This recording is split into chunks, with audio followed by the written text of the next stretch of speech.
Kembali lagi di channel YouTube saya. Tonton video ini dari awal sampai akhir agar kalian bisa paham seutuhnya. Dan jangan lupa like, share, dan subscribe.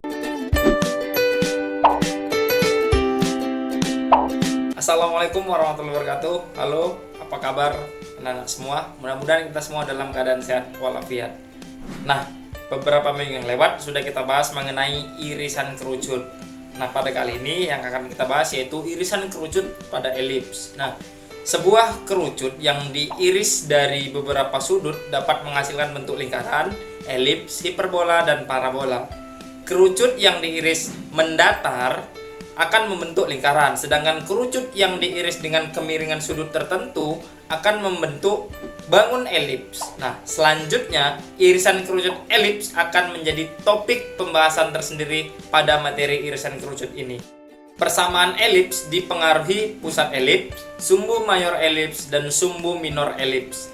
Persamaan elips dengan pusat O 0,0 tentu akan memiliki bentuk persamaan yang berbeda dengan elips pada pusat P, A, B. Perhatikan irisan kerucut elips beserta keterangannya seperti yang diberikan pada gambar di bawah ini. Ini saya tampilkan gambar. Nah, di situ ada garis arah directrix, kemudian ada sumbu minor, sumbu mayor, kemudian lactus rectum, ya, dan lain-lain. Nah, itu dia komponen-komponen irisan kerucut dari sebuah elips. Berikutnya akan dibahas ulasan pertama, yaitu bentuk umum persamaan elips. Ya, di sini dapat dilihat ada persamaan elips dengan pusat O 0,0 secara horizontal dan secara vertikal. Nah, ada elips horizontal dan vertikal di mana pusatnya itu P, A, B atau disebut juga dengan M, P, Q. Bisa juga dapat lihat di sini ada pusat, ada puncak, ada persamaan elipsnya, di mana kalau 0,0 dia X kuadrat per A kuadrat ditambah Y kuadrat per B kuadrat sama dengan 1. Sedangkan untuk pusatnya M, P, Q itu persamaannya itu X kurang P kuadrat per A kuadrat ditambah Y kurang Q kuadrat per B kuadrat sama dengan 1. Ya, di sini ada ciri khasnya, titik fokusnya, persamaan garis directrix sampai ke panjang lactus rectumnya juga ada di sini. Bentuk umum persamaan elips. Persamaan umum elips akan diberikan dalam dua topik pembahasan. Pertama adalah persamaan elips dengan pusat O 0,0. Kedua adalah persamaan elips dengan pusat P, A, B atau tadi yang pada gambar yaitu M, P, Q. Nah, berikut ini adalah bentuk umum persamaan parabola dengan pusat O 0,0. Ya, terdapat dua macam bentuk elips, ini elips horizontal, elips vertikal. Dapat dilihat gambarnya ini ada persamaannya. Elips horizontal dengan pusat O 0,0. Bentuk umum X kuadrat per A kuadrat ditambah Y kuadrat per B kuadrat sama dengan 1, di mana A-nya lebih besar dari B. Saya tampilkan gambar di sini.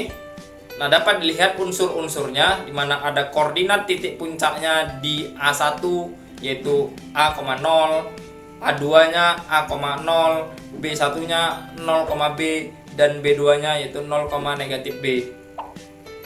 Ada panjang sumbu mayor yaitu 2A dan panjang sumbu minor yaitu 2B. Kemudian titik fokus di F1 yaitu C,0 dan di F2 yaitu negatif C,0, di mana C kuadrat sama dengan A kuadrat kurang B kuadrat. Dan ada juga nilai eksentrisitasnya, yaitu rumusnya E sama dengan C per A.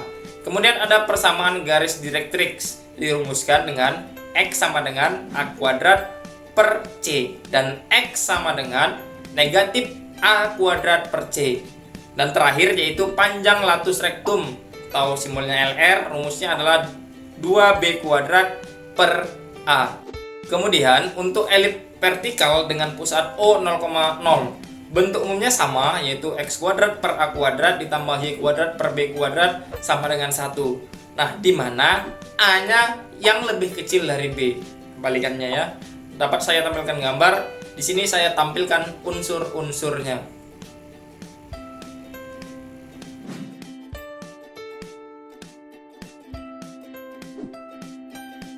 Untuk lebih mudah memahami, kita masuk ke contoh soal.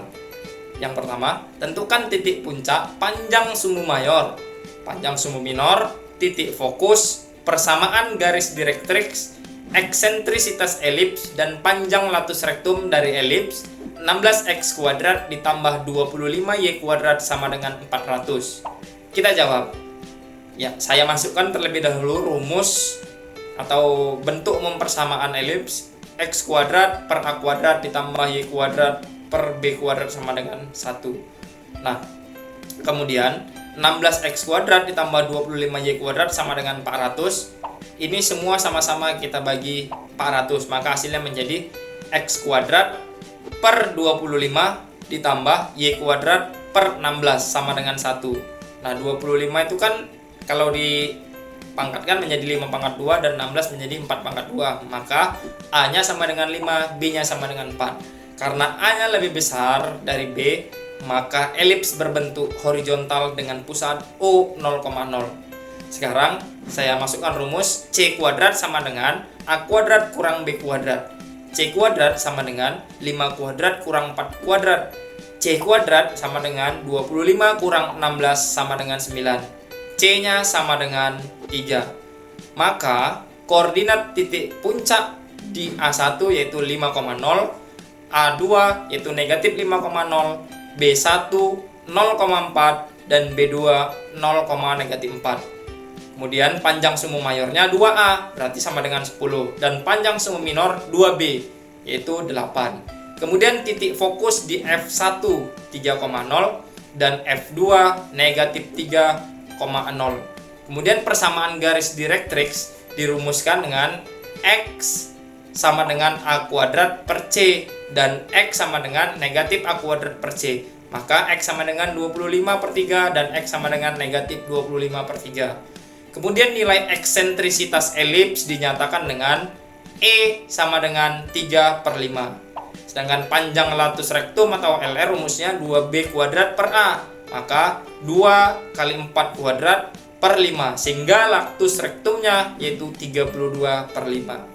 Kita masuk contoh yang kedua. Tentukan persamaan elips jika pusatnya di 0,0, salah satu fokusnya di 0,6, dan salah satu puncaknya di titik 0,8. Kita jawab. Berdasarkan titik fokusnya, rumus titik fokus di F1 0,C dan F2 0,-C.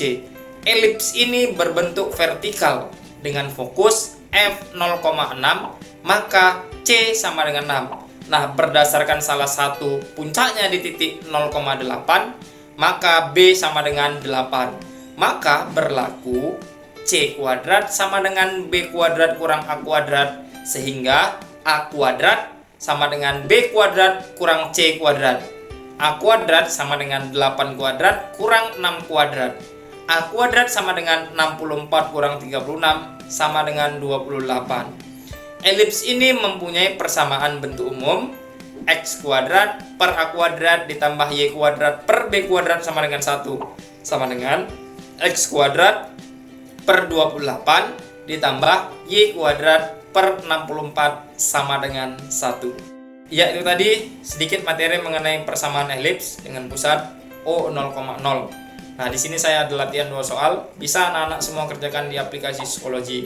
Ingat, tetap patuhi protokol kesehatan, jangan keluar rumah jika tidak ada kepentingan, pakai masker saat keluar rumah, rajin mencuci tangan, dan jaga jarak atau social distancing.